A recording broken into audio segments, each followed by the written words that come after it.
Welcome to the DRF Sports Podcast, brought to you by DRF Sports. America's most trusted name in horse racing is now providing sports bettors with exclusive data, analytics, previews, videos, and expert picks on all major sports. Bet smarter and have more fun doing it. It's the DRF Sports Podcast, and now your host, Sheldon Alexander. Ready, set, bet. This is the DRF Sports Podcast, episode 66. Don't forget to like and follow wherever you get your podcast.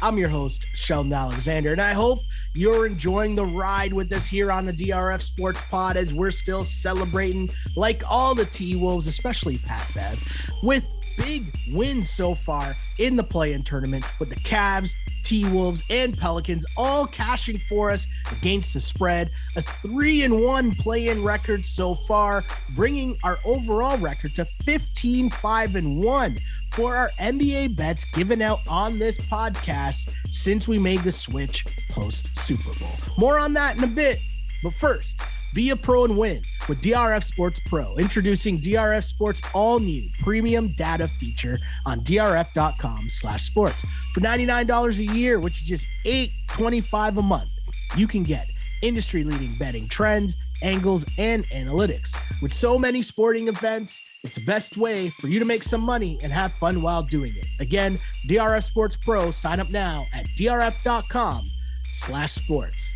Coming up, we'll recap the play-in tournament so far and get you set for the final 8th seed matchups on Friday night with some bets there as well against the spread, trying to keep the good times going. But we'll give you our first round series bets. I give out some picks for the game ones of each of those series. I mean, the NBA playoffs are here. I'm fired up. Pat Bev is still fired up. And this podcast probably sets the record for Patrick Beverley mentions. But that's okay. It's just the vibes we're on, the energies we're on. And plus, we're celebrating a little something else on today's pod. And for that, our guy Matt Russell joins us right about now.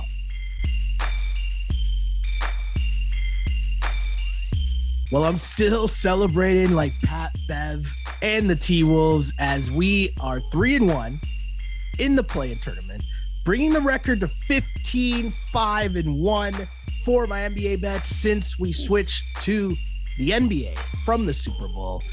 And you know what?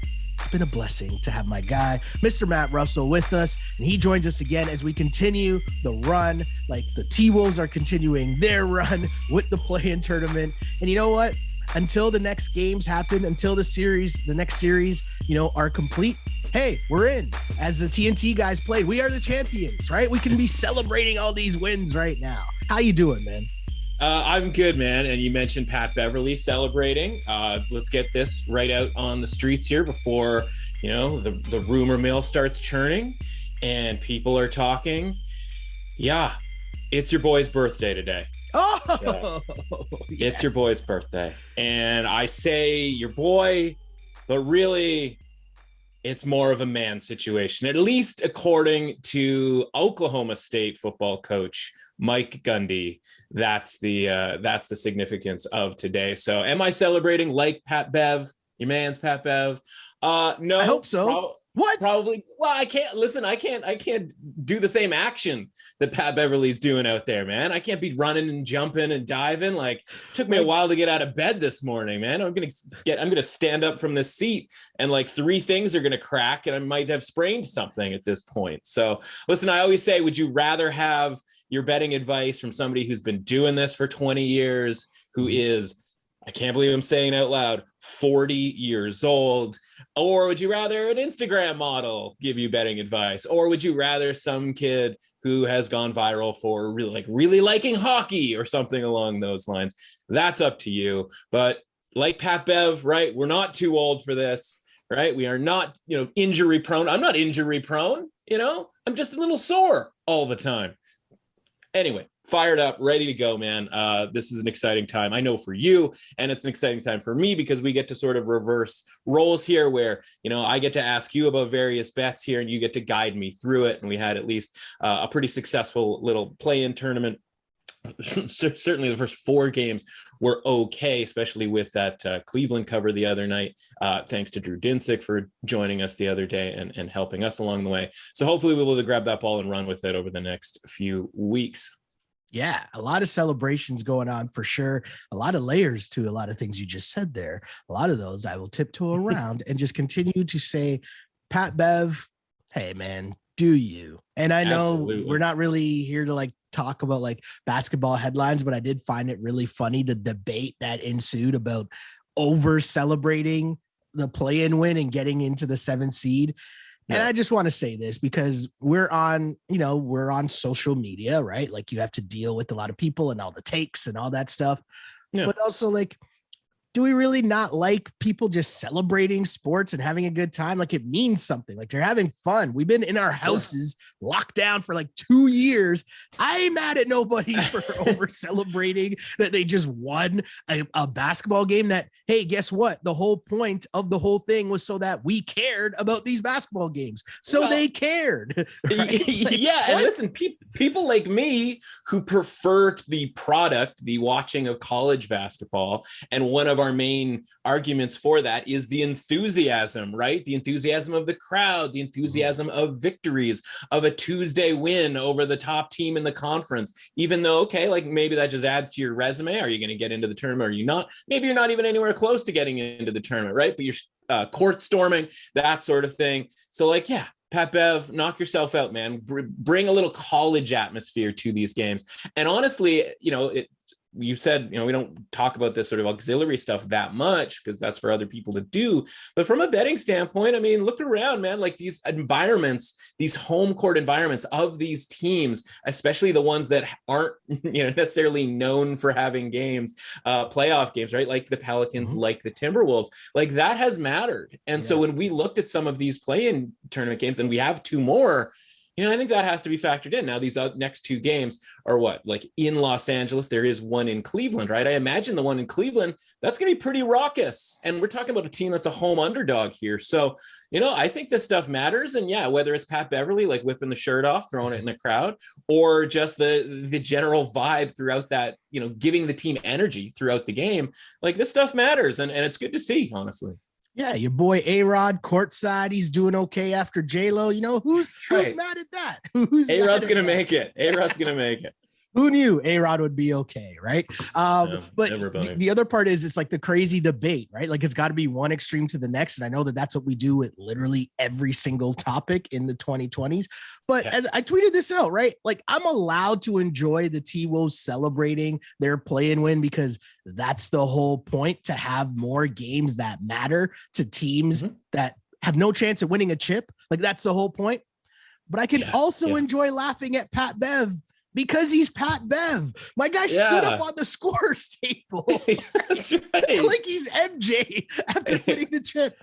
Both things can be true. I can enjoy all of those things. And the NBA, it's the best league. It's just the best. It's the best. Continues to prove it night in, night out. But let's get to some games because we'll start here. We'll start at the beginning. The Cavs cover versus the Nets. That spread was at 8 I saw it at 9.5 points at a certain point, but the Nets win 115-108, meaning the Cavs cover. And the Cavs were down big in that game. And, this is one of those things where, we talk on this pod a lot, and I pride myself and ourselves in the ability of what we do on this pod, where we try to blend the worlds. There's stats, there's numbers. We can look at that stuff, but the eye test also matters, right? So we can come on and say, hey, this number is way too much. And then you look at the end of the game and it's like, yeah, that number was too much. But what do you take from that in the eye test field? And I think, right, 115-108, cool. It's what we were talking about the Nets going forward and how there's just not enough. Like, they could have blown out the Cavs, but they just don't have enough to actually do that for the whole entire game. KD and Kyrie can't each score 50 points every single night. Right. So sometimes I might end up in an L, but other times that's how, a game that should be a blowout doesn't end up being a blowout and ends up being kind of close. kind of spicy late. Yeah, what was your takeaway there first? Let's start there before we move on to them versus Celtics. Yeah, honestly, my takeaway was Shaquille O'Neal with like a salient prediction at halftime, right? That game was what, a 15-point game at halftime. You mentioned like they could have blown them out, but it's funny how, you know, we don't give Shaq maybe enough credit for sort of being able to read what's going on out on the court. But he's like, yeah, I really think this game's going to come down to the wire. Now, I don't know like that we got to like down to the wire levels. I mean, maybe if lane violations aren't getting called when the first time I think I've seen that in the NBA in years at this point, but like that's turning games that are, you know, 2 possession games. So yeah, I mean, I think you handle it absolutely correctly.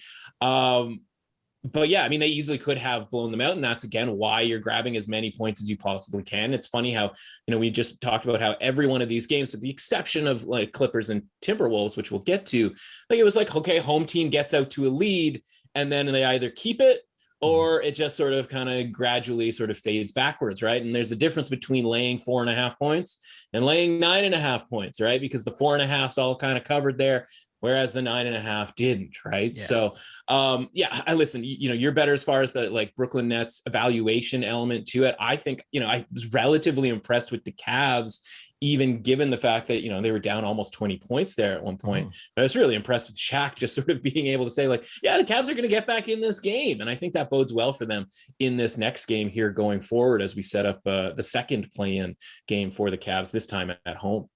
Yeah. And I think one thing that's a cool reminder is just a difference in sports, right? Like, you know, there's one way where people will look at, you know, football, backdoor cover, you know, whereas like in the NBA, it doesn't really work like that, but it's more so like if these teams are closer matched teams, it will end up in the balance late. Like there will be a chance for the team to come back and win late.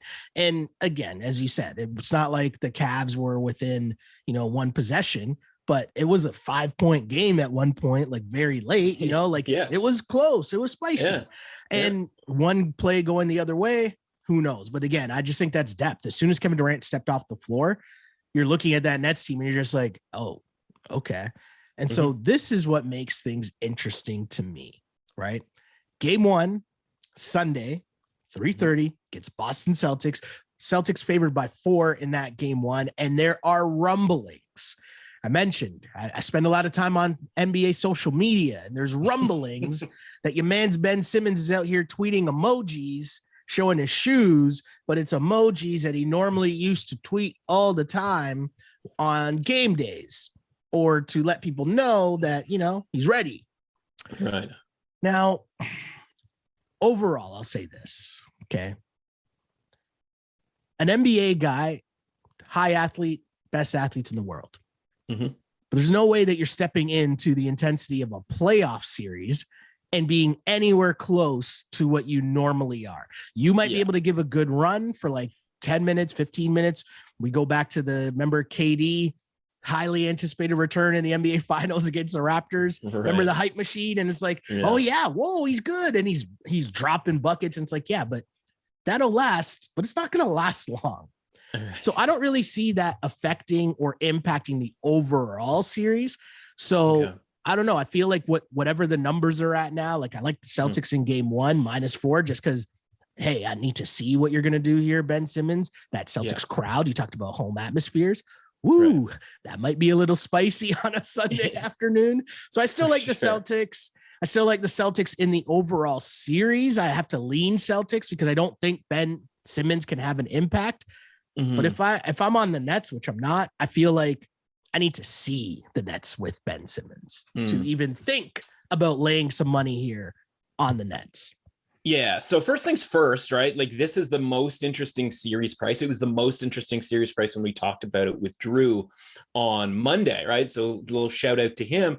He was pretty, you know, staunch on saying like, yeah, I think the Celtics are going to be favored because he had mentioned casually early on in that podcast, you know, like the Nets are going to be underdogs in every series that they're in. I sort of immediately was like, are we positive that the market will allow Brooklyn to be an underdog? Like, and it opens up, and it's funny how, again, this is how it works, right? Like you open up a number and you take a few bets and you get the pulse immediately on what people are thinking, especially when it comes to high profile events. Normally we talk about this within the context of football, especially come playoff time. Same thing here with series prices, right? The series prices is sort of the new, NFL wild card money line, if you will. And so it opens at basically pick 'em. Basically, they're just saying, okay, you guys tell us who should be favored in this game. And I'm sitting there looking at it, and I'm this like the greedy guy who is looking at this at minus 110 and is like, yeah, I think, can't we maybe get like even money on this? And I'm literally watching it almost like, a tote board just changing right in front of my eyes, right? And it's like minus 105 to minus 115 to minus 125, minus 145. And it just goes up and up and up. And so kudos to Drew for sort of being on top of it. And that's what we talk about a lot of time with my stuff with college basketball or in the NFL, where we talk about the market number and how, we'll talk about it on Friday or Thursday and get to, okay, this is where my number is for this game. And then all of a sudden, by the time Sunday rolls around, the closing line number ends up being pretty close to that. That's what we're seeing here with Drew being able to say, okay, this is my number. Now, he tweeted out to us the other night, his fair price is Celtics minus 185. So in theory, there's actually still some way to go here if the market fully aligns with him. Now, I don't think it's going to get that high because I don't think we're going to ever get an opportunity here to bet on the Nets plus 150, nor am I saying that we really want to. There's a couple of different elements here. Obviously, the Ben Simmons thing is there, and it's interesting. And you can weigh in on this, obviously, but like for a guy whose offensive game, doesn't involve shooting from the outside, right? Like sometimes, part of me says, well, okay, you can sort of join in to this pace if you can just sit out there and shoot for a while, right? Because you can practice that shot.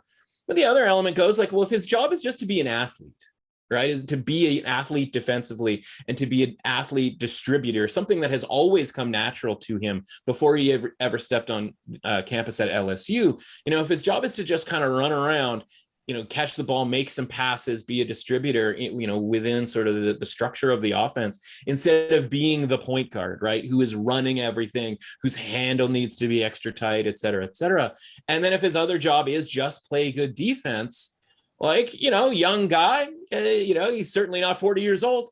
And he's, probably, we saw it with Kyrie, right? We had the same sort of questions. Now, obviously he came back in the regular season, so it's a lot different, but like, yeah, maybe he's got the juice, right? Maybe he's the guy running around there defensively who just looks faster than everybody else. And then the other element in all of this is it's almost like a sort of quasi trade here, because Boston's not going to have Robert Williams for this first game. And so certainly it seems like a couple of games at least in this series.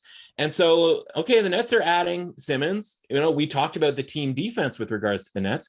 That has to at least improve their defense, whereas the Celtics defense has to get hurt by not having Robert Williams. Now, we'll reference Drew again. He mentioned, unders in this series, unders. He said, it'll probably open something in the high 220s. It actually opened 226 and a half, I think, something along those lines. I'm seeing it down to 225 and a half. He mentioned that these games are probably going to be in the 200s, i.e. 200 to 210. And the under seems like the play that's going to be worth betting throughout this entire series. So I'm definitely going to fall in line with that.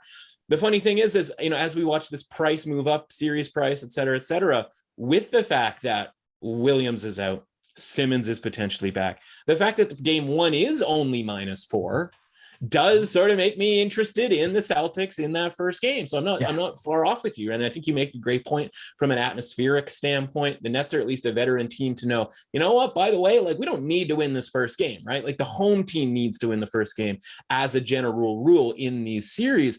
And so the Nets know, okay, like we can just meld, again, if Simmons is playing, we can meld him back into what we do, right? Again, a little bit offense, but mostly defensively. So this might be a situation where, because of the series price being where it is, where right now, like instinctually, even though, as Drew mentioned, Celtics, minus 185 is sort of his fair price, instinctually, it feels like we are all lining up right now to fade Kevin Durant, which like, I mean, how many times, right? Like, do we have to do this to prove that, this is probably not the greatest idea?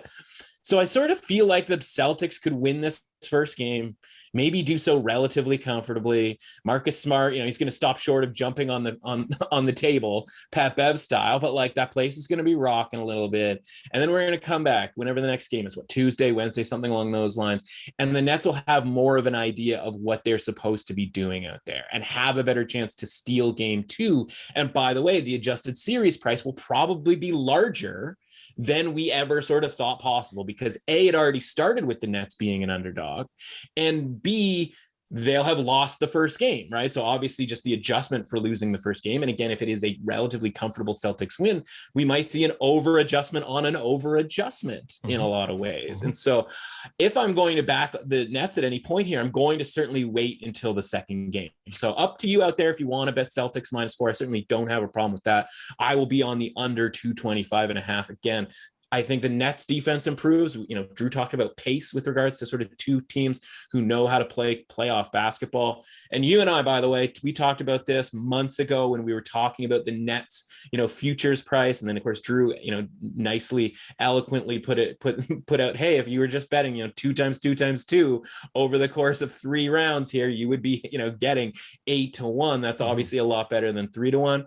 So, you were thinking back then when they made that trade, and you didn't, you liked the idea that Harden was getting out of town and that they were getting Ben Simmons. I'll sort of remind you of a month ago's past.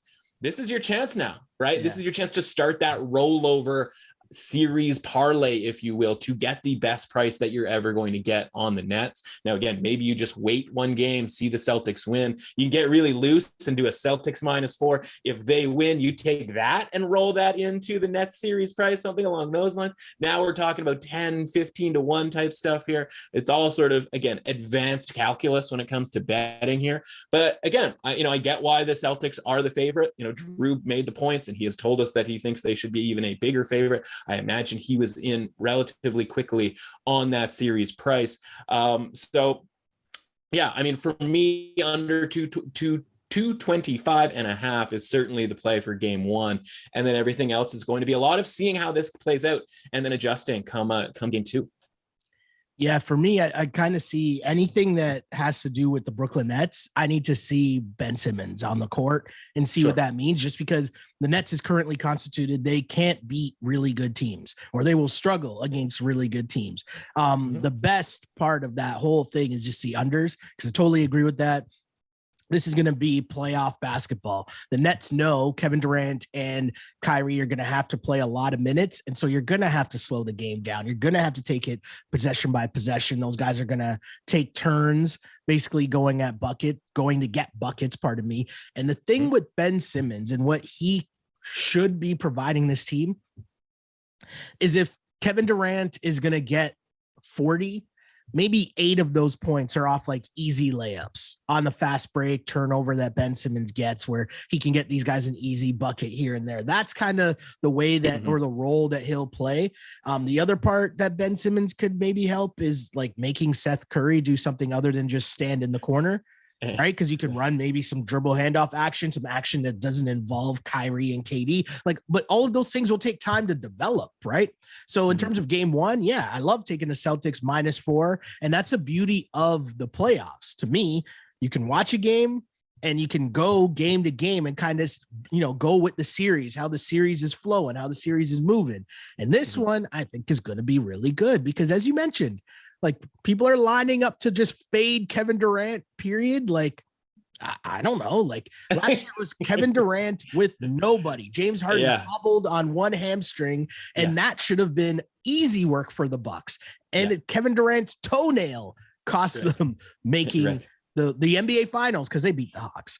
But And you make a good point here. No, and this is worth mentioning because this is kudos to you here. You are really good at watching a basketball game, seeing a team lose or a team win or whatever, like seeing a result and not being sort of plagued by the result of the game. Like, you are really good. Like, you are mentioning, obviously, a lot of people get caught up in the fact that obviously the Bucks went on and won, and not that we forget how close that series was from that, the quote unquote toenail situation.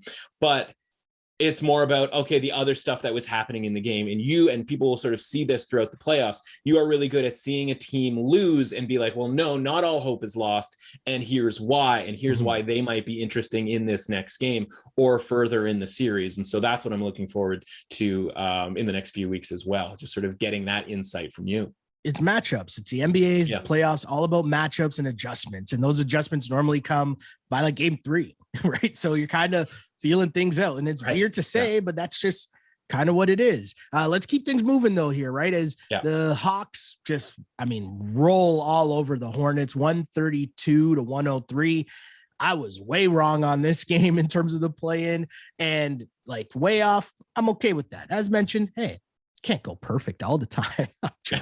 I'm joking. You can see the smile if you watch the videos on YouTube. But anyways, point remains. The Hawks advance to play Cleveland for the 8th seed. Winner gets Miami. The Hawks are 2.5-point favorites on the road in Cleveland.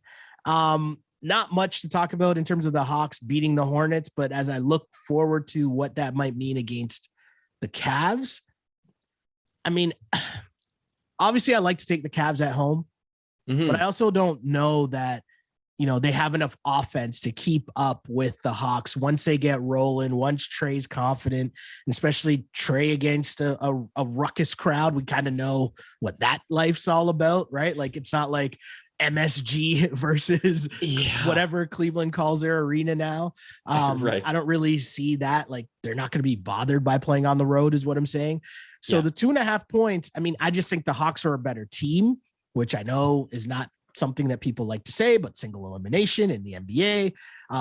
This is where the Twin Towers thing that, the Cavs are really building here with Mobley and Jared Allen. Like, this is where you would have needed it. And it would have been really, really big, I think, because you could have really used your advantage, slowed the tempo, played the pace that you want to play against the Hawks. But I just think the Hawks speed them up, not enough scoring for the Cavs. I will take the 2.5 points with the Hawks on the road. That's where I'm at anyways. Okay. Again, I don't like it, but that's where I'm at. Yeah. I'll be the sucker, right? I'll come in here and I'm going to take the Cavs on the money line here. And it's, it's not a small sample size element of like, oh, look at how well the home teams have done. Again, NFL is my thing. One of the sort of tenets that we use on a week-to-week basis is there a team that was, maybe undervalued one week and then overvalued the next week, overvalued one week and undervalued the next week. And so I look at this and I go, like, did the Hawks impress us in that game last night? Or is there just something fundamentally flawed with the Hornets? Because for the second straight year in this play-in situation, like, they just don't look like they feel like playing. Right. Yeah. And so, like, congrats on the experience of being in the play-in tournament last year. But when they finish 10th next year, we will not be fooled. Right. Like, we will be fading them no matter what. And that's what I said. I was like, is the experience element of the Hawks in that game enough for me to take them, -4, -4.5, because that seemed kind of short. And, the idea was, well, the Hawks have been disappointing relative to their expectations, but like, they're still pretty decent, right? Whereas like the Hornets, like, we didn't have expectations. So the fact that they just played to a 10th place finish again for, I think, the second straight year. They might've been 9th last year, but essentially in the same spot in the standings. It's like, they didn't disappoint anybody, right? Whereas like people who may have been backing the Hawks at the start of the year were disappointed by how they, reacted, if you will, or sort of responded to their run that they went on last year. And so I'm watching that game. I'm like, okay, there's zero rim protection for the Hornets, right? Like, which is problematic when you've got dribble penetration from the Hawks, where it's like, okay, we're either going to be Trae Young runner to death or alley-oop to death to Capella. Like, that's, Harden and Capella were doing that for years in Houston.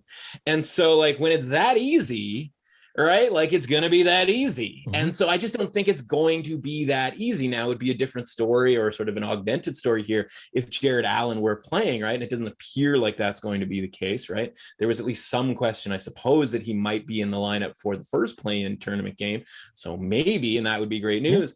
I just, I feel like this game should be pick'em, and that we're getting a little ahead of ourselves here because the Hawks won a home game. And that's what I mean, where they weren't necessarily, they weren't obviously home underdogs, but you see in the NFL, a team as a home underdog. They win the game, and then they go on the road next week, and now they are a road favorite because we turned that quickly on our regard for them. And I feel like that's what we're doing here a little bit with the Hawks, where like if that game had just been played, if this was the matchup on Monday or Tuesday, it's probably a pick 'em game.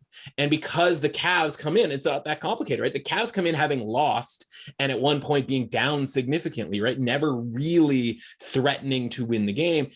But like they were playing Brooklyn, and as much as we sort of slag Brooklyn a little bit here within the context of the upper echelon of the East, that's not what this is, right? This is playing a lower level team for Brooklyn, for Cleveland instead of Brooklyn. And this is playing a moderate step up, not a massive step up, but certainly when you change venues and you go to Cleveland, you go to with that environment where you know you're going to get 48 minutes out of the Cavs.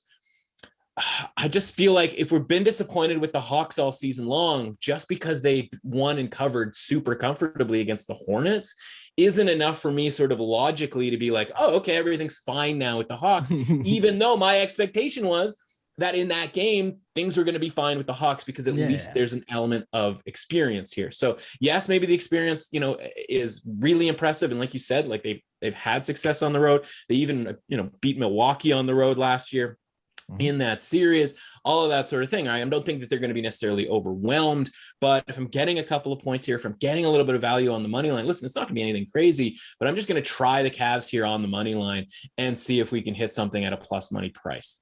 Yeah. I mean, makes sense. I mean, I'm not going to be mad at you for that at all. Totally understand and can agree with certain points on a lot of those things. Right. So super interesting game. I'm going to be locked into that for sure, whichever way it goes. And the winner gets Miami. I don't really think either team has a chance against Miami. And, especially if we're talking about the Hawks kind of strike me as the anti-Heat culture in terms of like, who are you guys and why do you think that you can mail in the regular season because you made one playoff run? You know what I mean? So it's like, miss me with that. So I totally get it.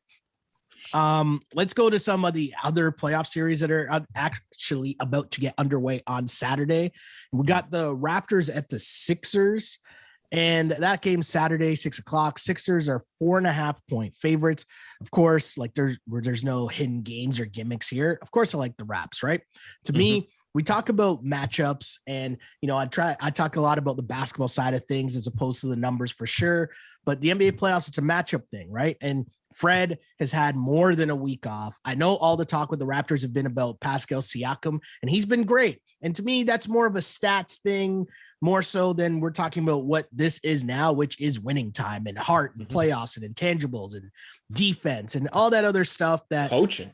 Yeah. Coaching, all that other stuff that people don't, that's not fun to talk about, we'll say, right? Like that's like the basketball head stuff. But when it comes down to the matchups, the Raps have OG, Pascal, Scotty Barnes, Precious Achiuwa. I could keep going on. Thad Young, Gary Trent Jr., but whatever. Chris Boucher. They have bodies of 6'9" dudes to throw at James Harden. And you don't have to stop James Harden. You just have to make James Harden work. Because it's not like he's the most fit guy on the court, if you know what I'm saying, right? You're right. The way the Sixers are built, they need Embiid and Harden to both go off. So if you slow down one of those guys, you have a really good chance to win. So I like the Raps in the series. We've talked about this before, but I do think that it will be an ugly game, an ugly series, like in terms of score, like slow down the pace. The Raps, when they win, it'll be about defense, team scoring. Tough series, but give me Raps in 6. Give me all the Embiid crying memes again, the Harden excuses, Doc Rivers to the Lakers rumors. Oh, and I think I'm going to end my little soliloquy here with a reminder that James Harden left playing Kevin Durant so he could take a first round L to Scotty Barnes and OG Anunoby. Whoa, fire alert, everybody. Okay, so I'm looking at the line, and it's funny because Drew mentioned, he's like, and we were like, okay, are we a little bit worried here that the block's getting really hot on the Raptors? Because logically, this does feel like the only upset, right? And there's, the rule of thumb is there has to be one. There always has to be one upset. And it's like, well, okay, this series is not that interesting anymore, or this series is never going to be interesting. And, these 1/8s are just going to be truck jobs, et cetera, et cetera. And it all just kind of of falls in the lap of the Raptors being responsible for being the only team to pull off an upset. And there's been, in the past, the Raptors have been the victim of being the only team to get upset in the first round, where you're like, oh man, all the favorites won. Well, except for the Raptors, because they got, because Paul Pierce called game and all of that sort of stuff. Right. And so obviously different. So, I'm worried that everybody's sort of loving this because it's sort of the one thing that you have to like from a plus money standpoint, because if these all were just pick 'em series, it'd be a lot more fun, right? Like we'd just be, but like we're wiping out half of the series from a series bet standpoint, because there's just very, very minimal chance of one team winning or not. And even though the block is getting hot on the Raptors, like I'm seeing the line move up, right? There was plus 150s for the Raptors. Now there's some plus 170s. So when Drew comes on the other day, and again, referencing him and his being able to read the market, that's why we brought him on, because he specializes in the NBA in the same way that I specialize in the NFL and college basketball as far as making numbers. I don't do that for the NBA. It's like, yeah, okay. Like he's like, I think this number is a little short for the Sixers. And it was, because other people saw that and they bet it. And that's why we're getting a better number on the Raptors.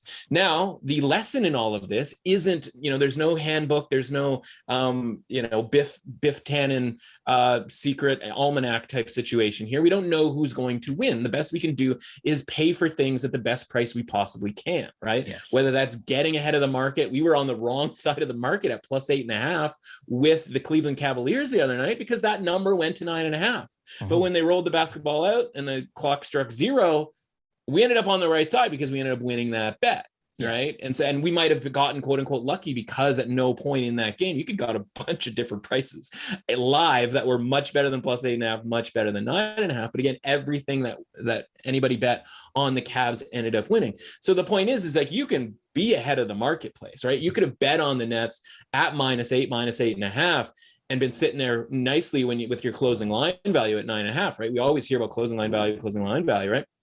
That's great when it comes to, all right, maybe if that game lands 9 and I'm sitting here like punching a wall because I didn't get the best of the number and it turned a win into a loss. That's not what's happening here with this series, right? And so when you mentioned the matchups, like, it's great that I haven't made my Raptors bet yet, because obviously I'm going to get a better price than plus 150. I'm now going to get a plus 170. Who knows? It might get a little bit higher than that, right?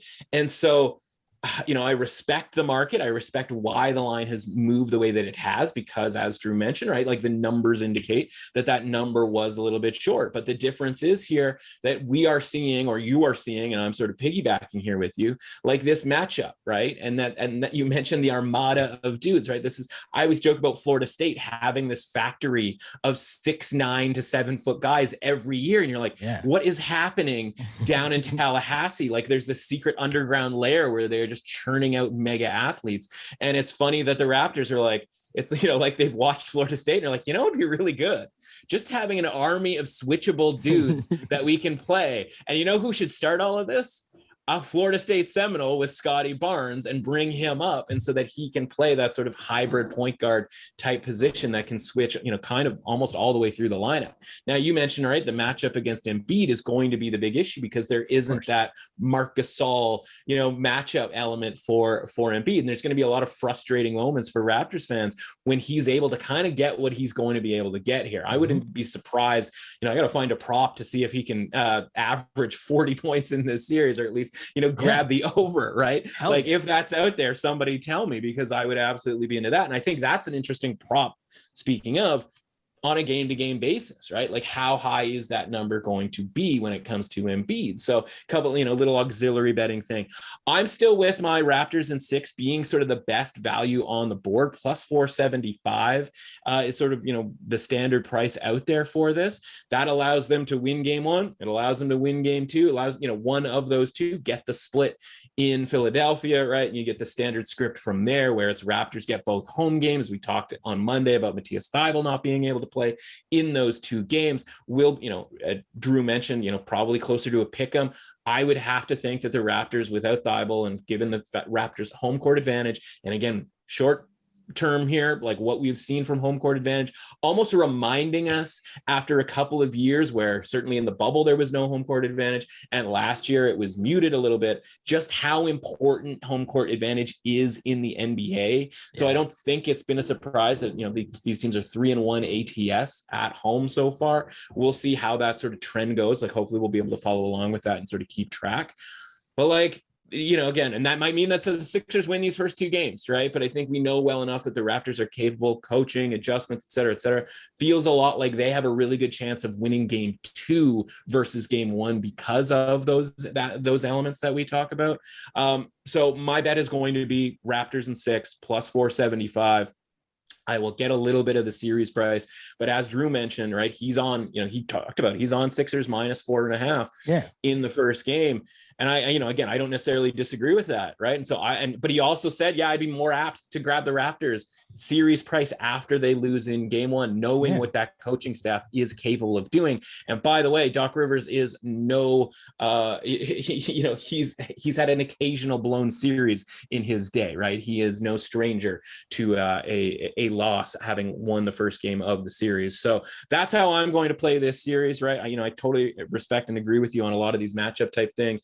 The 216.5 on the first game, right? Obviously a lot different, 10 points lower or almost 10 points lower than the Brooklyn Boston series that we talked about. This day and age, I'm loath to sort of bet an under on anything lower than 220. So I'm probably going to stay away from that. Again, watch and see how this plays out, what effect these guys have on Harden, that sort of thing. Yeah, this is going to be like, I know what you're saying and I'm with you. And I mean, I'm not forcing or like advising people being like, you have to bet the under in like when the number is 216. And, you know, I don't really mess with over unders like that, but I will say this, a reminder, this series is going to be really ugly. There's going to be a lot of free throw shooting, Joel Embiid, especially, and James Harden when he's right. And then you're going to have the narrative of the Raptors complaining about the lack of free throws that they're getting as opposed to the Sixers. Like, all of these storylines are right there. And the beauty of betting in basketball in the NBA playoffs is understanding those swings, right? And like,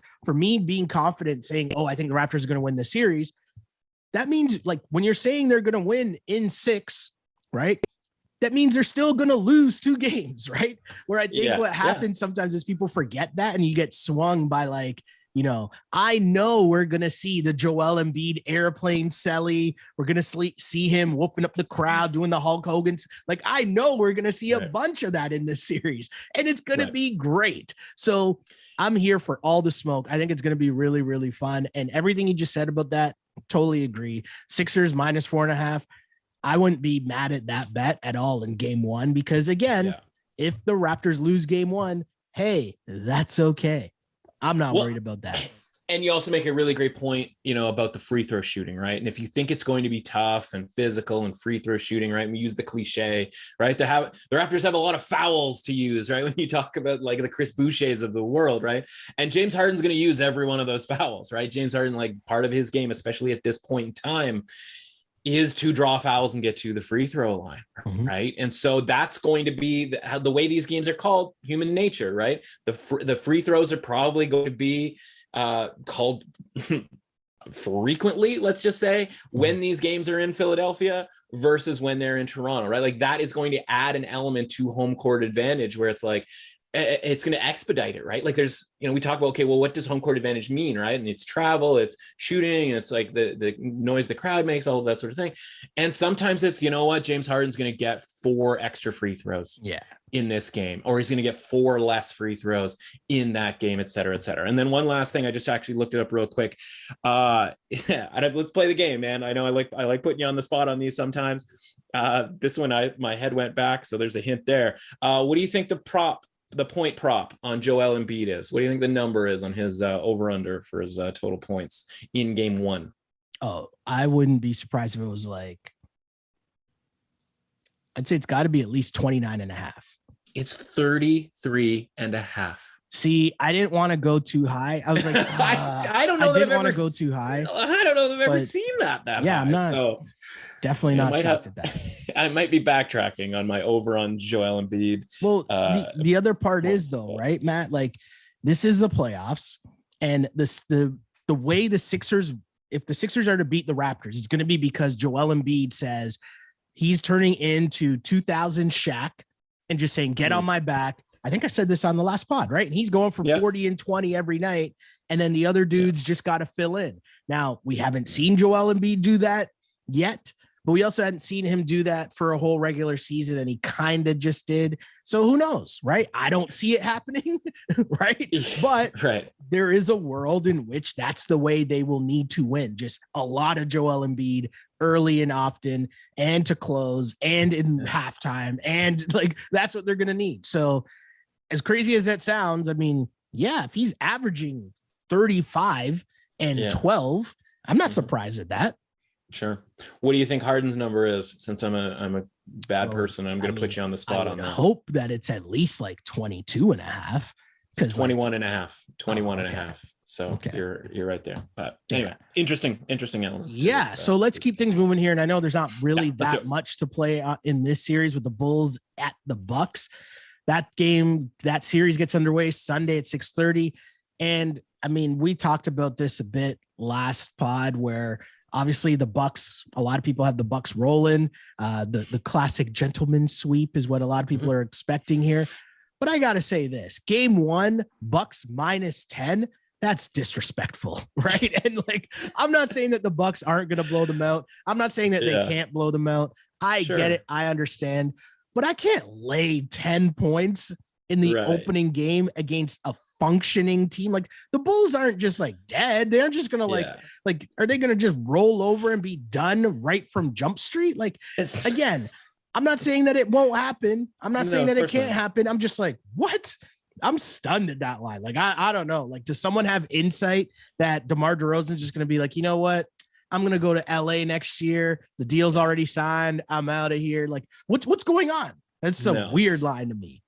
So first things first, we talked about it on the podcast, and I did it. I literally did it while the podcast was happening. Bucks -2.5 in the series price. I grabbed it right away at -155 because Drew had mentioned that the market had gotten a little crazy on that, and that was up to -185 or something along those lines elsewhere. And so I went and I grabbed that.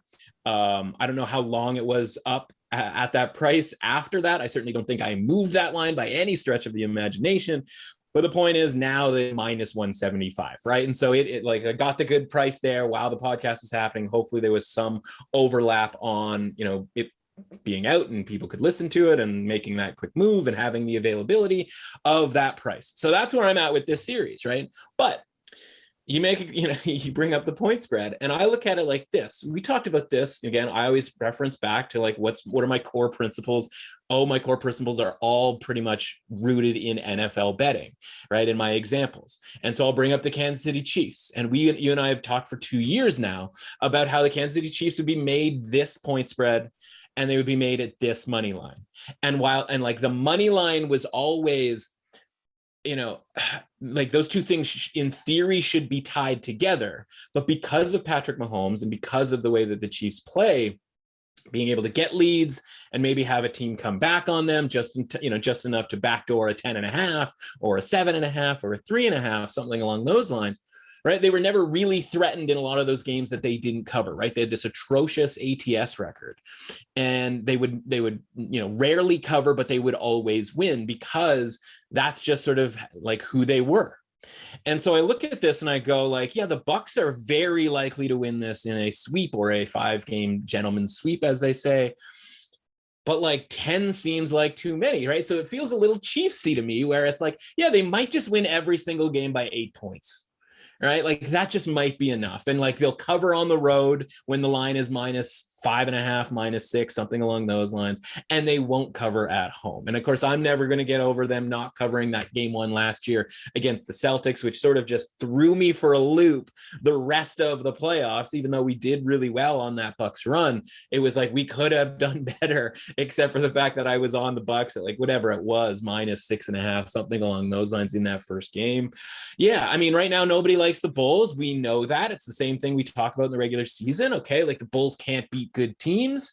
Sure. But like, again, we're not asking them to win this game, right? We are not asking them to take any games, frankly, in this series. And the fewer games they take, the better off they're going to be for my bet. And so I don't want them to win any games here. That being said, 10 seems a little high, right? Like, again, this isn't a team that is they're not coming off of play-in tournament, because that's going to be an element for these teams who are now the 7th and are going to be the 8th seed, especially with a relatively quick turnaround for the teams that play on Friday, right? Like, the Bulls have had some time to rally up here, right? They've had time off, and that's obviously the benefit of being the 6th, even though the bad news is obviously that they are facing the defending champions as the 6th seed in the East, which is not necessarily something that they would have expected if they had, prior to the season, started up the season, said, yeah, I'll sign up for a 6th seed right now, right? Because the Bulls absolutely would. And so they're in this weird spot where they have actually impressed. They have exceeded expectations, right? Over the win total, yes, to make the playoffs at plus money, probably something along those lines, right? They have cashed all of those bets, and yet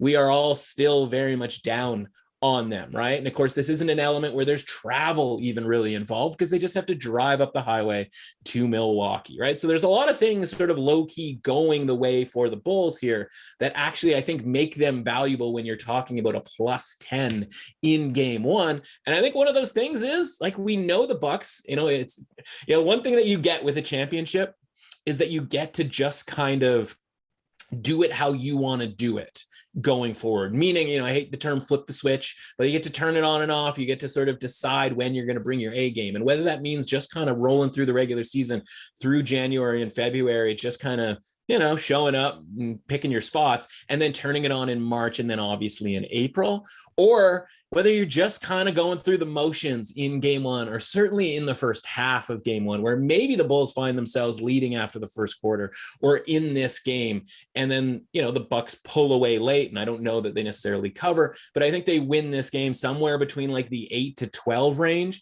And you and I always talk about, right, when we're talking betting on underdogs, you're assuming that your team is going to get the last basket, right? Especially with bigger point spread. So, the Bucks need to be up 13 points for this to be safe when it comes to literally the last 30 seconds of the game. Now, maybe they will be. Maybe they'll be up 20 points and it's all moot, right?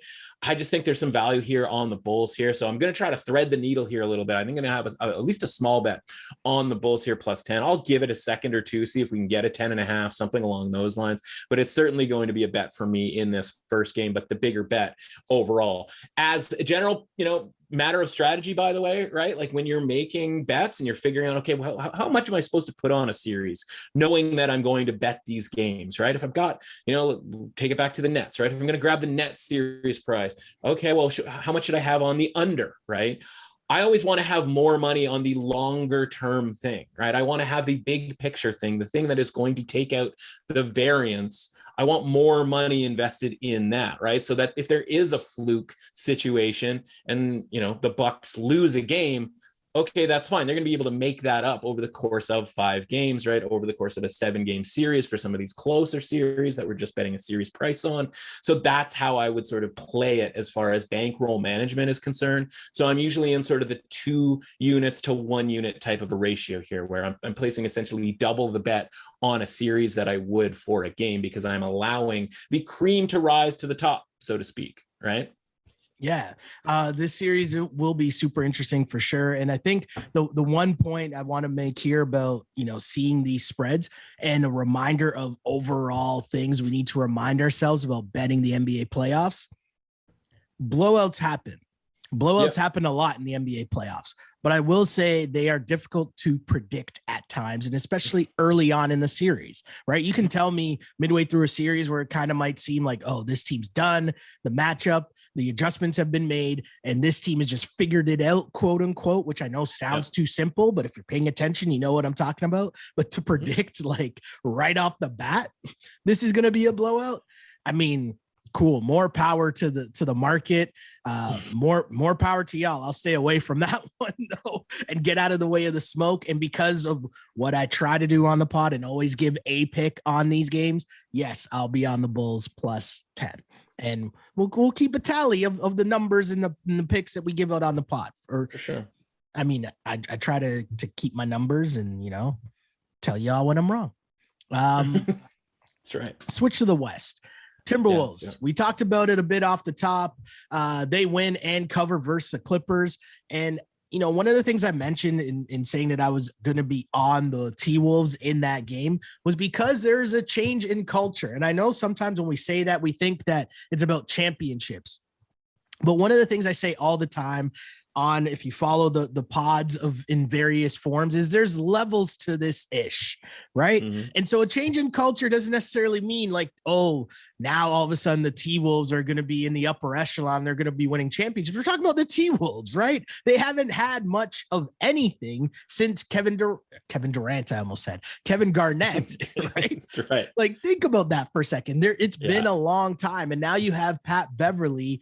Like, how can that guy not make you want to run through a wall, right? Like that guy on your team. You look at Anthony, I was about to call him Anthony Davis. What is going on with me right now? Wow. Anthony Who Edwards, turned 40 right? today, man? Yeah. Jeez. What is going on, right? But Anthony Edwards, that kid is just real. And, you know, a 109, 104 victory over the Paper Clips, and the Clippers are just doing what the Clippers do. And, you know, a tough game for them.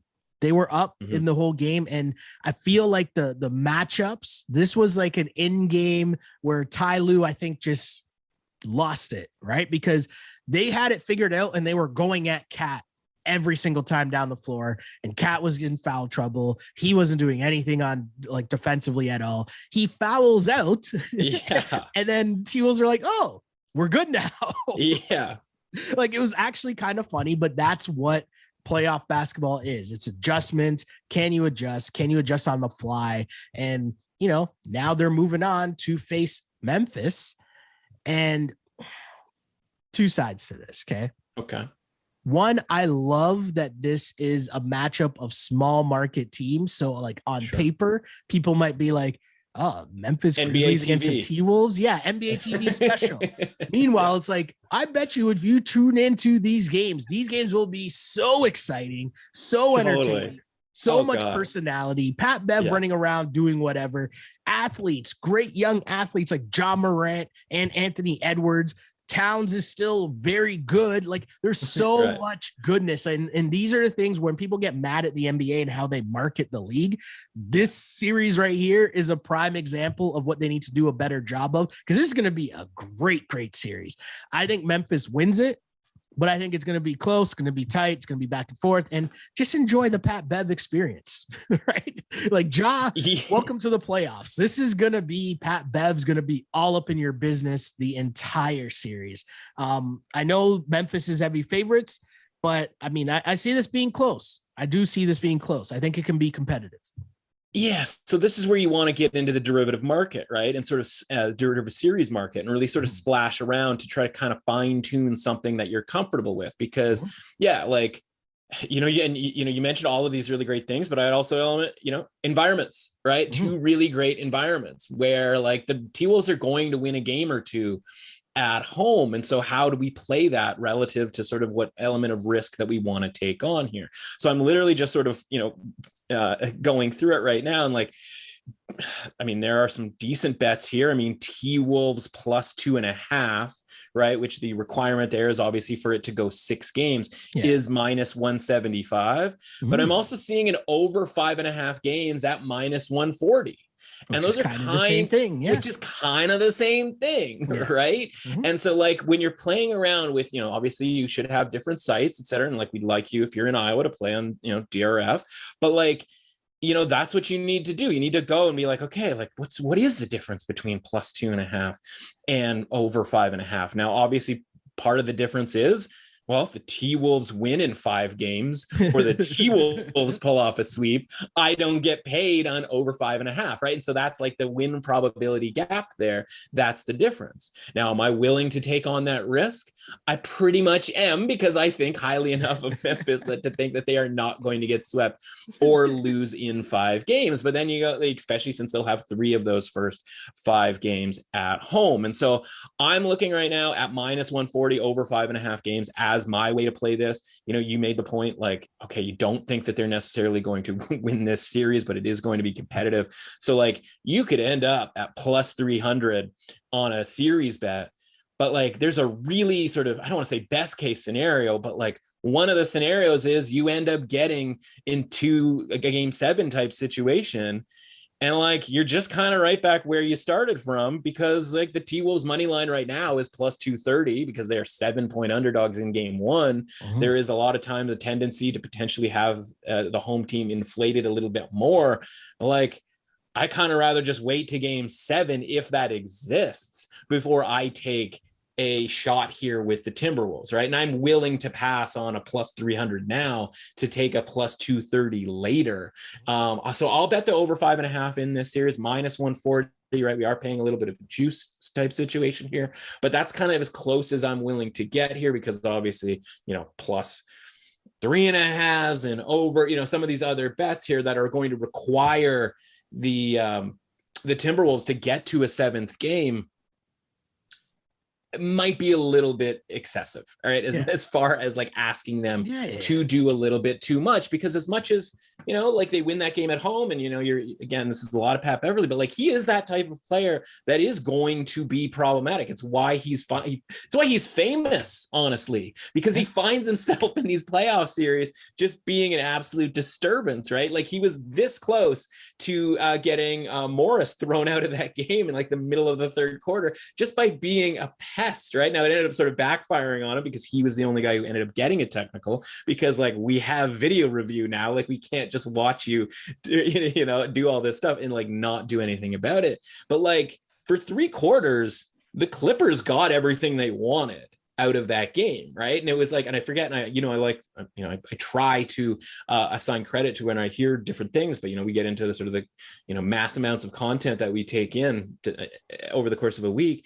But they mentioned like this individual mentioned like maybe the Clippers just had an incredibly good game plan for Karl Anthony Towns. Yeah. And when Karl Anthony Towns was in the game, and then when Karl Anthony Towns was out of the game, they almost did too good of a job because they forced him out of the game with foul trouble and then eventually fouling out, where they were then looking around going like, well, I don't really know what to do, because like all of these other guys, like they weren't really part of the game plan. Obviously Anthony Edwards to a degree, but like they kind of figured if they stopped Karl Anthony Towns, like that would be it. They'd be good. And again, for 3 quarters, they were. And like my bet was an alt spread bet on the Clippers at -5 at plus 225. And I'm, again, we get to the 3rd quarter. I'm like, okay, like this is winning time. This is experience. And like Karl Anthony Towns out of the game and all of that sort of thing. I'm like, I got everything I wanted out of that bet, except for the fact that, you call them the paper clips, which always cracks me up. Like, that was it. Like they just couldn't do anything. And like you had random guys sort of coming through here, Naz Reid, shout out LSU. Like, he came up big for that. He came up so big, right? But it's like, oh, we didn't have a plan for Naz Reid. It's like, man, you really didn't have a plan for anything other than getting Karl Anthony Towns out of it. And again, it's the NBA. And if you get the other team's best player out of the game, like that's usually a pretty good plan. That usually leads to success. And so my point is like, there's a couple of different ways to look at it with the T-Wolves. You go either, man, I don't know if I trust Karl Anthony Towns in a big spot. And 2, like again, if it wasn't for the, and I'll blame the Clippers more than I'm almost really ready to give credit to the Timberwolves, I suppose is the point. Now, like, man, this could have gone a way, way worse. Now, Karl Anthony Towns plays well and he is contributing. Like logically, that would make sense that they have a chance to win this series or make this series go competitive, at least to a game 7. And maybe it turns into a situation where like there's so little experience on either side, just every home team wins and covers, right? Like everyone, like it's just like easy win on either side, like maybe some closer games in Minnesota, but like it's just that type of a situation. Then we just get through like, there's oftentimes like the 7-game series that is just not even that competitive of a series when you break it down individually. Maybe that's this type of series that we're going to get here. Obviously, I think there's a better chance Memphis grabs one on the road before it even gets to a point of a game 7. So that's why I'm going to play the over 5.5 in this series. Yeah, I just see it as again, I know I keep repeating myself, but matchups, right? And it's 2 young, super athletic teams. And from the viewpoint of Karl Anthony Towns, obviously Steven Adams is sitting there in the middle for the Memphis Grizzlies, and they feel pretty comfortable with that matchup, obviously. But this is where, and I know we're talking in the betting context, and there's a lot of things that I say sometimes that are counter to a lot of that conversation, but this is where the intangibles matter, man. Like in that moment, you're right. It's perfect. Karl Anthony Towns goes down, but the intangible that there's no stat for is that Anthony Edwards doesn't give a bleep. Right. Yeah. That Pat Bev is like, don't worry, we got this. That D'Angelo Russell, is that D'Angelo Russell's music? Where's he been? Right. But he gets a little confidence that he starts getting some buckets, and he doesn't have to be the guy. He's like the guy beside the guy beside the guy. Yeah. Right. And like in that spot, cool. Like that works. Right. Yeah. And they have a really good coach as well. Fitch getting there. Like he's a really good coach. So it's tough, right? And again, you made the best point about the youthful exuberance that we will see in this series also gives us a bit of a wild card factor. So yeah, I like that bet for sure. I'm with you on that over 5.5 games. Definitely love that. And yeah, I just think the T-Wolves will keep that spicy. They will definitely keep that spicy. And worth mentioning, by the way, and maybe for the final time, because who knows like where we're ever going to see this guy again. Tom Crean had Anthony Edwards on his basketball team and couldn't come near making the NCAA tournament. Coaching, right? Shout out to Tom Crean. Keep getting those checks, right? Yeah. Absolutely. Stumbles on Dwayne Wade at Marquette and somehow turns it into a 15-year career, getting that bag at Indiana and Georgia, and has a guy like Anthony Edwards, who, by the way, like it's sometimes you get a guy, and a lot of times it happens with Kentucky, speaking of Karl Anthony Towns, where it's like they become a better player in the NBA because they're sort of, obviously the skills get augmented and all of that sort of thing. They get a better chance. Anthony Edwards was sick at Georgia. He was sick. He was shooting. He was dunking on people, and it didn't matter because Tom Crean was their head coach. Yeah. And he is no longer with that program. And I don't think we'll ever see him ever again. And rightly so, because he deprived us of Anthony Edwards in the tournament, which is something in and of itself. Speaking of coaches that who knows if we'll see again, Coach Pop and his Spurs go down in the 9-10 game as the Pelicans cover and win 113-103. And obviously now they move on to play the Clippers for the 8th seed on Friday. Clippers are favored by 4 points in that game. I was on the Pels in that game against the Spurs.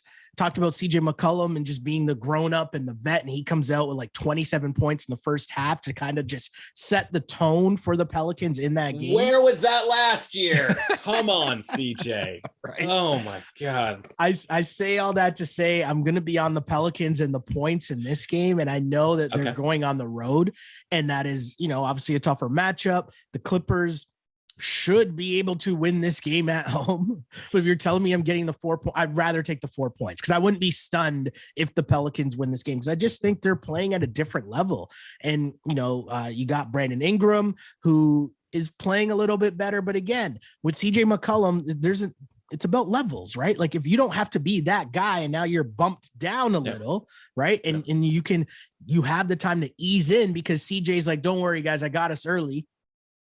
Okay. It makes Brandon Ingram's life a little easier. Right. And Zion, there's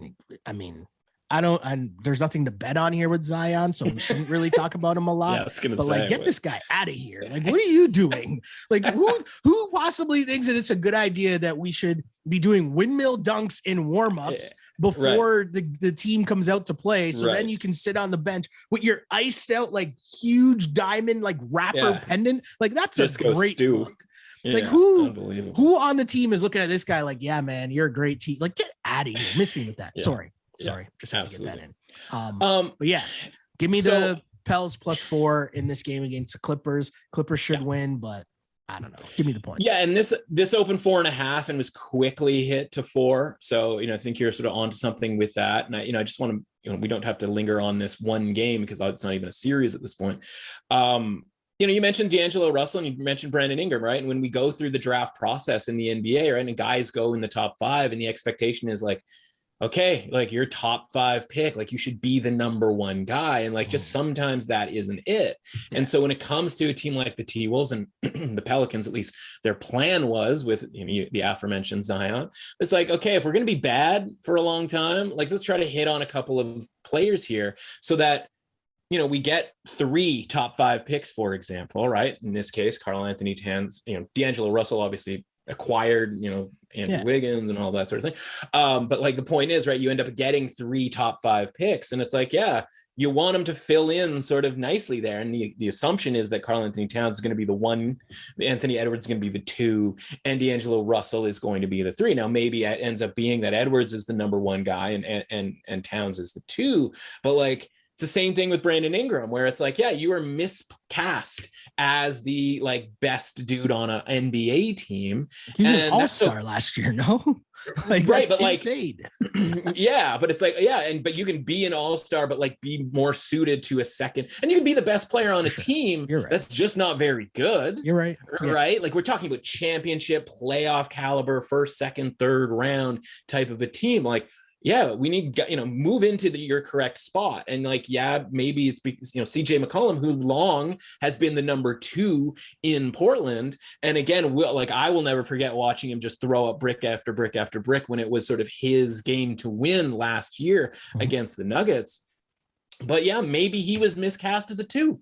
Maybe he is more comfortable as a 1, and that situation last year was a one-off, and I shouldn't be sort of judgmental about it. It was just that bad and that ridiculous to watch, especially in comparison with Dame, who is just throwing things in like without even looking at the basket, right? Like when you look at those two and you go, okay, Dame is it, CJ is not it. It's like, well, maybe just CJ gets to flourish a little bit here when he now moves from a number 2 to a number 1 and shifts all of these other guys down, right? So I think those 2 teams, when we throw in Memphis along those, like these 3 small market teams that in theory should be the future of the NBA, but because we get caught up in the Los Angeles-ness and the New Yorkness and all of that sort of thing, like the NBA sometimes just doesn't allow that to happen.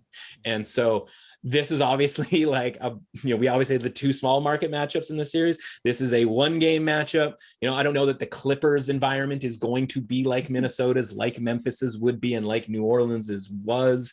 So I'm not that worried about it from a road team standpoint and like intensity or whatever, because like the Clippers fan base is just kind of over it. I could see why they would be, especially with this team, like this version of this team just being disappointing over the years. I don't hate your bet at all there, man. And I think the money line's actually a decent spot too here. Yeah, I like it a lot. And speaking of like just markets that people talk about and then don't really talk about that like deserve it, the winner of this, like whoever wins that game goes on to face Phoenix, who should be talked about a lot more, but I really don't think either of these teams have a real shot against the Phoenix Suns, because I don't really think anyone in the West has much of a shot against the Phoenix Suns. So we will have a lot of time to kind of deep dive into that series, but I kind of want to get in a couple of these other series that are already set. And you have the Jazz and Mavs. And I mean, I'm going to be very honest here. That series starts off the NBA playoffs. Utah is favored by 4.5. We talked about it with Drew. That means there's no Luka, right? Yeah. And for me, I have no idea how you could want anything to do with the Mavs when Luka's not there. So give me the Jazz. And I don't know how many times in my life of doing podcasts that you could go and find the tape of me saying, give me the Jazz. I want the Jazz. I don't know if that's ever come out of my mouth, but I want to see what the Mavs look like, because I don't think Luka's coming back soon. And so there could be some value to be had on one side or the other with no Luka, right? Just because who knows what the numbers really are. We know what the number is set at now, but that doesn't mean that, that's what the actual value is of the Mavs without Luka. Like, it could completely fall apart, or maybe he gives it some other guys, some Spencer Dinwiddie's like, all right, guys, I got this. Yeah. Get off my back, right? That's right. Okay. So here's the situation. I look at this, and like you mentioned Drew talking about this on Monday, because we asked him when this line was 2.5, like, is this the no Luka line? Because it felt a little short. And he's like, almost. Like when Luka's announced for sure is going to go up. And I don't know that they necessarily announced it, right? But eventually sort of news leaks. I think the MRI information came out. I think that was really the mover on this. And so that moves this to 4.5. But you and I talk about this all the time. Take out a main player, take out some sort of variable or add a variable, and uncertainty comes into play, and variance comes into play. And that's how you, find value in a game or in a sporting event, right? And so I just look at this. Now the series line is up to minus 310, plus 245 for the Mavericks.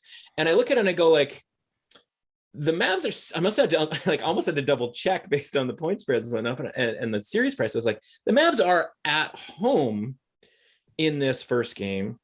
As much as the line has moved up to minus 4.5, what is the more likely situation here? That this is an overreaction to Luka being out, knowing that what we know about Luka, like that we all love Luka and like, and his importance to the team, or is this an underreaction to Luka being out?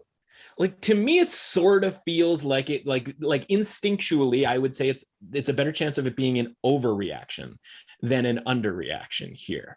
And so I guess my question to you is like, by the way, like the line's 4.5. This isn't like 10.5. It didn't move from 6 to 10. And now like there's absolutely like no chance this team's going to win, et cetera, right? If you just close your eyes and I said team A and team B are playing and one's favored by 4.5 points, and yeah, like that team's on the road, and you'd probably be like, okay, so like either, team B is really bad, like the home team's really bad, or they are missing somebody or whatever, like you'd be able to deduct all of that stuff. But at the end of the day, like the money line is still only plus 160 for the Mavericks. And so the way that we're all talking about, like we're putting a funeral on this series being like, oh, this could have been such an interesting series, that by the way, if we liked the Jazz or whomever this, this team in the role of team A, was, that would be one thing. But we've also been trashing the Jazz, saying like they are checked out, and like there's like I've never seen anything in my life like the accusations that like Donovan Mitchell refuses to pass the ball to Rudy Gobert, like with like stats to back it up. It's like, what's happening? Yeah, and it's like, oh, okay, like there's actually information on this. It isn't just some guy saying like, man, he should pass it to him more. And so I just go and I'm like, okay, like if that stuff that we've been saying about the Jazz is true, how are we ever supposed to just assume that they're going to go on the road and beat the Mavericks, right? And it's like, well, Luka matters that much. And maybe that's true. And maybe the Mavericks see that Luka's out and they're just like, waste of time. Why should we show up? Right. And like, I'm not verse on their roster, like the depth of this team and who the important guy is going to be. Right. Like Jalen Brunson will be a guy that right. Like be very familiar with Jalen Brunson and Spencer Dinwiddie out here, like getting in work. Right. But it's like a collective effort of those guys. And maybe they know more than we do as far as like Luka's availability later on in the series. And maybe it's just like, hey guys, if we could just steal one, imagine saying the word steal one at home, right? If we can just steal one at home and force a fifth game, that the way these series, not as they used to be, but are staggered out a little bit, more than sort of on and off, like Game 5 is going to be a while from now, right? Yeah. And so again, maybe the injury is bad enough that we just know that the series is sort of just done for, and that's why the series price has adjusted the way it is. Because I understand the Game 1 price being adjusted because Luka is definitely going to be out for Game 1. The scary element here is that the series price being minus 310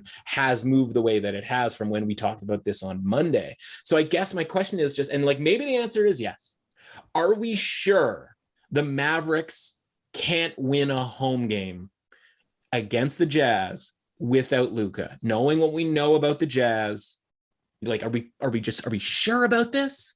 So here's the thing. I think you get because I don't think Luka plays like the first two games, right? Sure. And I think that the best you're going to get from the Mavs is going to be in Game 1 without Luka. I agree. Yes. So, and I don't think that's going to be very good.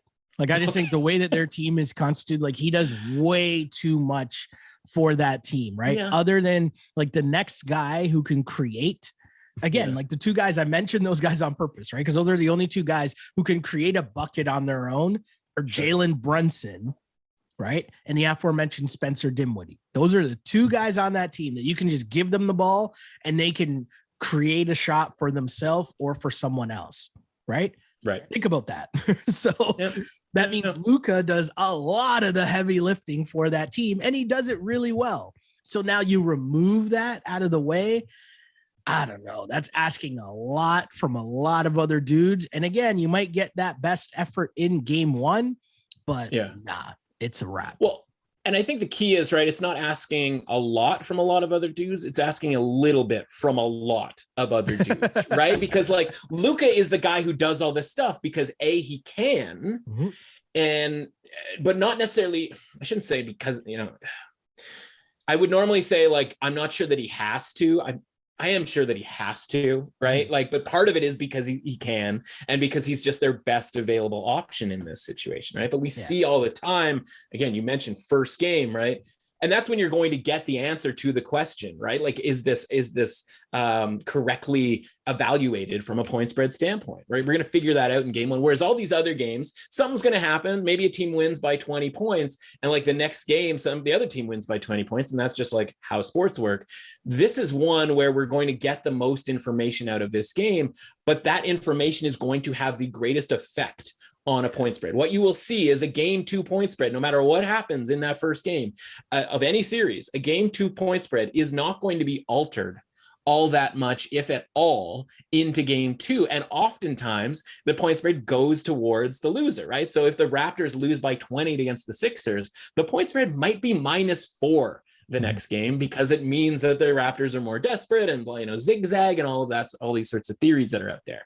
In this one, if the Jazz win by 20, the line is going to like 7 in the next game, right? Like there won't be, it's not based in anything concrete. And if the Mavs win, by the way, this line's probably going to be like 2.5 or maybe even pick them, depending on how this game goes. And so the point is, if you work backwards, if the line isn't concrete the way that the line in every other series is going to be concrete, then it's kind of flimsy, right? That it's a little rubbery, that this line at 4.5 is just kind of made up. And so like, that's great. We don't have again, the almanac to find out what the right side of this is. The thing is, it's just probably wrong. It has the most chance of being wrong as any line here. Now, how do you take advantage of that? Is it alt line Jazz? Right? Is because honestly, that's how I look at this, where I go like, if the Mavericks aren't anything without Luka, the way that we have decided that they aren't anything, then the first move is to go bet the Jazz -9.5, because -4.5 is clearly too short, because a 4 to 5 point game is a very close game. And they're obviously the Mavericks will have accrued 100 some odd points in order to stay in this game. And if we're wrong, right, like then a money line on the Mavericks is a really good bet, because you're getting +160 with a home team who hasn't given up on the season and who have guys who are individually giving 10% more. And is that going to be a difference maker, especially when we've been accusing the Jazz of being a team that's maybe giving 10% less, than they're capable of, right? So it's just a really fascinating series from that standpoint. So I think this is one where you just pick your lane here, and you either go alt line on the Jazz or you go money line on the Mavericks, knowing that this point spread is the flimsiest one of the entire group. Yeah. So from the first game of the NBA playoffs on Saturday to the last game of the NBA playoffs on Saturday, we got the Nuggets and the Warriors. And let's close out this pod here, figuring out this series here, because you got the Warriors at -5.5 heading into this series. Steph Curry was a full participant in Wednesday's practice. I mean, we're taping this Thursday morning, so he could be cleared for today's practice. We're not sure. By the time you're listening, probably know the answer to that. And I'm going to assume that he will be cleared for practice today. And that's just based off of, they sat him out so that he'd be okay for the playoffs. Yeah. Now we're at the playoffs. It's kind of how this stuff works. So the Warriors line at 5.5. I mean, Steph, I'm sure he's not going to be out here going full tilt. Might not be the full on Steph Curry. He's going to still work his way through it. And, going against Campazzo, is that my guy's name, or did he get suspended? I don't know, whatever. You get what I'm trying to say here. The Nuggets don't really have much to make Steph work on the other end. So he can kind of ease his way back in. Now, because of Jokic, yes, he'll be able to at least make this series still interesting, which I think is really cool. But yeah, give me the Warriors -5.5. I don't really, me, I don't like laying that many points in an NBA game. And I know 5.5 isn't a lot, but I just feel like, it's a playoffs. The Nuggets will be ready. We're in prime time. We're on ABC. Let's go. But I like the Warriors here. And especially you tell me Steph's back. Yeah. Yeah, and we asked Drew, like, is this line short? Right, that was sort of my main question when it came to this series in the first game. He's like, yeah, I have the 6.5, something along those lines, right? And I think there was some brief fives that were around on Monday when we had the podcast here, and obviously, what's going to move it from -5 to 5.5? Steph Curry being a full participant in practice. What's going to move it to 6.5? Steph Curry being announced to be in, right? And that if you're talking about like the Luka line, this is a line that is very close to the Steph line, right? Like it would be 6.5 with full health on Steph, right? So the time to get on it is to get on it now. Again, I look series price on this and I go, okay, -240 for a series price, right? That's the assumption here is that the Warriors win this 70% of the time. I don't know how you feel about it, like what number you would put on it from a win probability standpoint, whether that's higher or lower than 70. But I think because of maybe some of these pointing out upwards, so higher than 70%. So I look at this and I go, okay, like if that's the case, then there are some interesting things in the derivative market here. If we don't think that highly of everybody other than Jokic, Warriors -1.5, right, to win this game win the series, before 7 games, right, in 6, in 5, in 4, is pretty much even money, -105. Right? Like that's how I rather play this than lay the -240, because here's why. I don't want to lay the -240 because my antenna is going to be up through this whole playoff about Warriors health. Because at any moment, it feels like Draymond could be out for 2 weeks. At any moment, it feels like Steph could be out for 2 weeks. And at any moment, it feels like Klay could be out for 2 years. All right. Like that's just how, like, again, and I respect it because, again, that's the mileage that these guys have accrued on this run that they've had. That, like, as time is going really quickly for me here on my 40th birthday, time is going awfully quickly as well for the Warriors. Right. And like, I look back and it's like not even about age. It's like, do you know 2017 was 5 years ago? Like that's nuts. 27, like just think about that. 2017 was 5 years ago. Like 2012 was 10 years ago. Hold on. Even just like the last time they were in the NBA finals, right? Like that's 2019. Well, that's what I mean, right? And that was the end. Yeah. So think about the start. Exactly. Right. And so like the middle, the apex, if you will, of 2017 was 5 years ago. And so when we think of this trio, like, yes, they obviously got Durant to sort of push them over, into sort of, dynasty era type stuff, right? Like we're still talking about guys who were drafted a very long time ago. And a guy in Steph Curry who was drafted with ankle issues, right? And so again, like the mileage just wears down. And so the point of all of that isn't to say that they're not capable when they're all allegedly healthy at the top of their game. But the point is, like, I don't know how much I'm looking to get invested in this team in anything beyond a game-to-game basis. So I'm not looking to lay the -240, even if I think, as you do, that it's a better than 70% chance that they win this series, because all it takes is Draymond rolling an ankle, pulling a hammy, something along those lines. And now it's, you mentioned Kayvon Looney in the first podcast that we did. And that's a valid point for like limited minutes. Yeah. But like, if it's just Looney against Jokic, and like Jokic is a guy who's obviously like Luka is going to make the guys around him better. Right. And so I look at this and I go, okay, I want a lower investment from a series price. I don't want to lay -240. I want to lay -105, or I want to go all the way into this. And I want to go, okay, the Warriors' plan should be to not mess around. We talked about the Bucks, right? They can mess around a little bit here, drop a game to the Bulls, sort of phone in a half against the Bulls, something along those lines. The Warriors' plan has to be rest. We need as little games as possible here to get to this Suns series.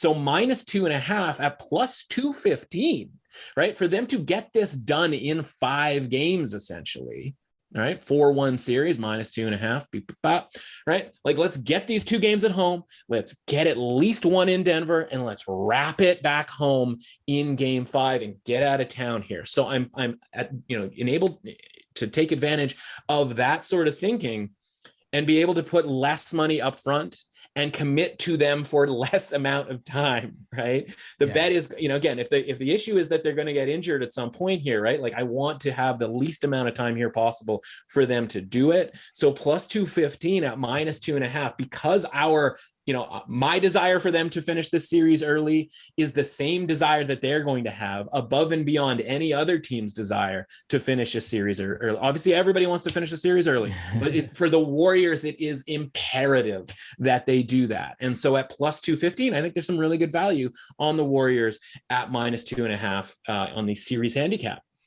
Yeah, I'm going to be really honest with you here. I think this is one of those series where it will be boosting the Warriors or back narrative because they're front runners, right? And you're going to see some of that old school type Warriors thing where they're running up and down the court, Steph's celebrating, Clay's going off, like all of those things, because they have been planning for this exact moment for again, since like 2017, right? Yeah.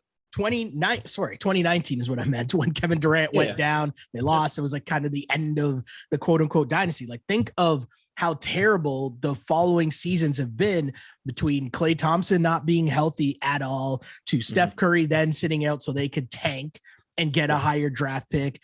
That didn't even really work out if you think about it, because we're not seeing Wiseman play at all.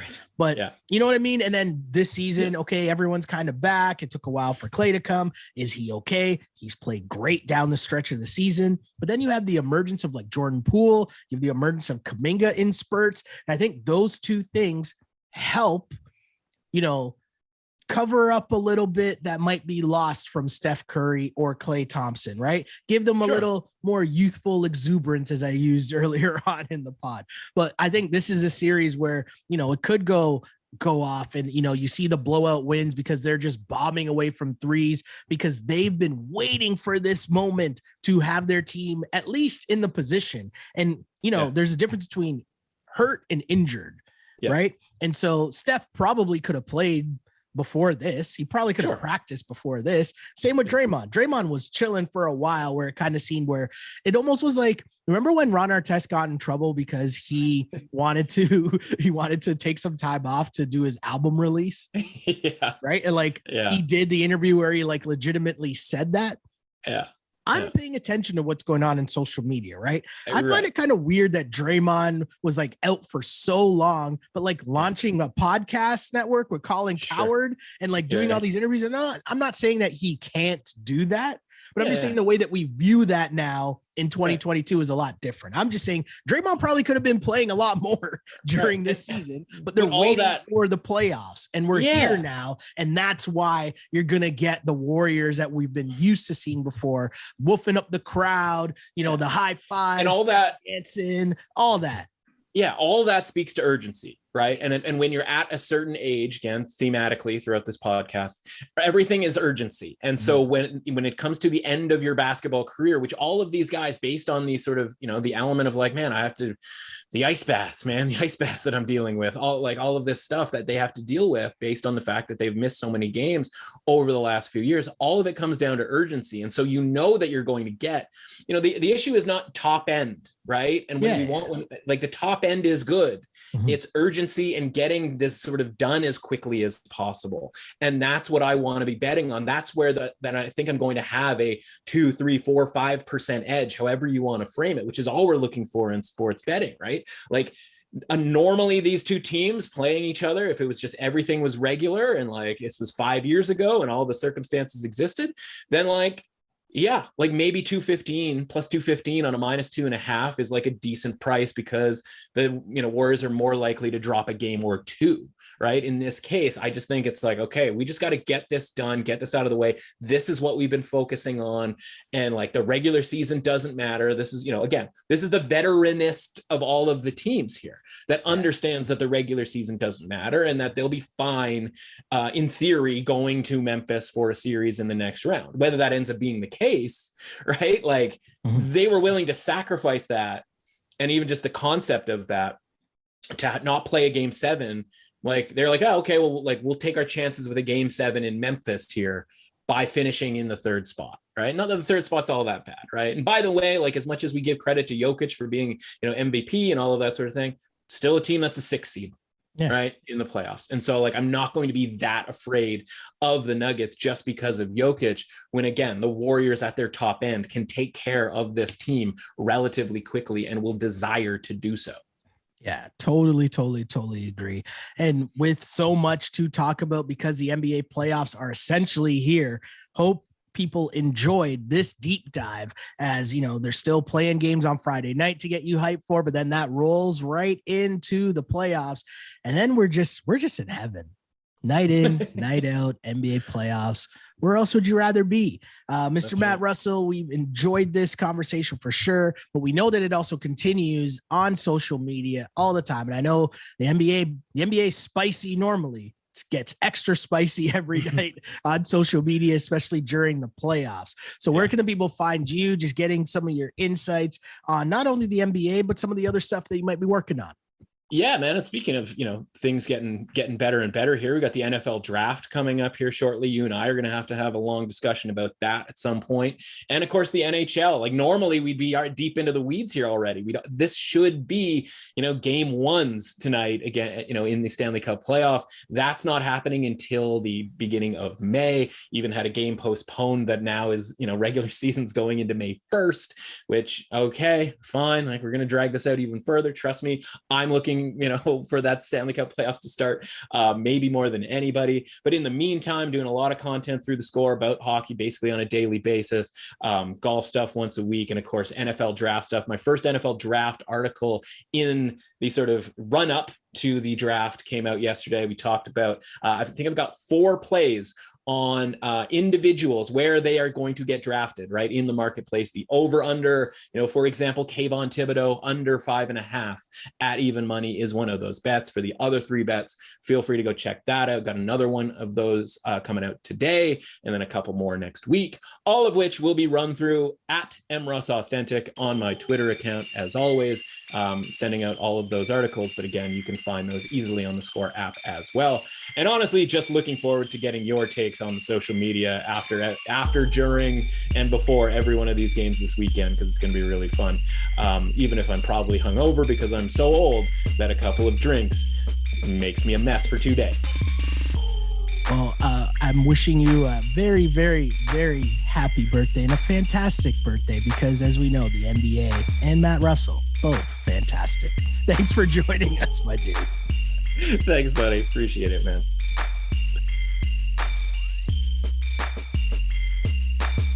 Then if you want to follow me online, you can do so on Instagram at Sheldon Alexander and on Twitter at Shell Alexander. Don't forget to like and subscribe to DRF Sports Podcast wherever you get your podcasts. Also rate us, review us, like us, all that other fun stuff. But for more from this new project from DRF Sports, just a little reminder, if you're unfamiliar with the letters DRF, it stands for Daily Racing Forum, which has been around for over 100 years, giving you all of the horse racing information, data, and analysis. But now we've taken over the entire sports world. So if you want coverage on every football game, as well as the NBA, MLB, college sports, and more, head to drf.com/sports for all of the details and insights, as the site has all of the data on every game, including offensive and defensive stats, betting angles, line movements, key injuries, team stats, and more. The DRF data is what powers our power trends. So if you want to see which trends our analysts have selected, follow us on Instagram and on Twitter. If you want access to all of the raw data, drf.com/sports. That's where you can find the usual previews as we deep dive into the games. And of course, we got you covered on this podcast. However you want your betting information, we've got you covered. Again, my name is Sheldon Alexander. That's all I got for now. But until next time, see ya. Thanks for listening to the DRF Sports Podcast. Please subscribe, rate, and review the show. For more sports betting advice, go to drf.com/sports and follow on Twitter at DRF_sports.